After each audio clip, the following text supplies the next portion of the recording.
মানুষের প্রত্যাশা অনেক। এই নতুন প্রত্যাশা নিয়ে রাজনীতি দলগুলিকে ভাবনা আনতে হবে।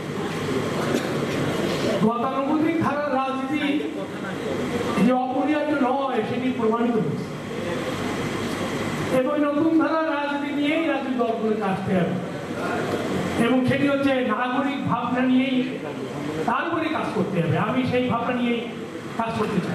প্রথমত যেটা চাই, ঐক্যবদ্ধ বাংলাদেশ, যে বাংলাদেশ যেখানে ধর্ম, বর্ণ, শ্রেণী এগুলো থাকবে না। আমরা চাই সকল ক্ষেত্রে সিন্ডিকেট মুক্ত একটি ব্যবস্থাপনা। নির্বাচনের কালো টাকায় পরিণত হয়, আমরা সে কালো টাকা মুক্ত নির্বাচনের সংস্কার চেয়েছি। ওইটা সিন্ডিকেট বন্ধ করে কালো টাকাও বন্ধ হবে, নির্বাচন সংস্কার সেখানে তৈরি হবে। আমরা চেয়েছি স্থানীয়ভাবে যে কথাটা এসছে এটা আমরা দিচ্ছি, যেখানে খুলনা আইন শৃঙ্খলার যথেষ্ট অবনতি আছে, তারা যদি এই বিষয়টাকে সুষ্ঠুভাবে যদি তদন্ত করে এবং এইটা নিয়ে যদি একটু কাজ করে, কারণ জনগণের পাশ কিন্তু অবশ্যই বুঝতে হবে।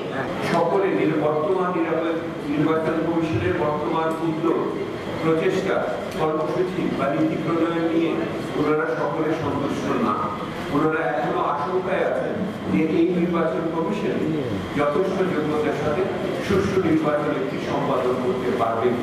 ওনারা প্রত্যাশা করেন সরকার এবং নির্বাচন কমিশন একটি সুষ্ঠু নির্বাচন করার ক্ষেত্রে মানুষের মনে এখনো যে শঙ্কা রয়েছে সেটি দূর করবে।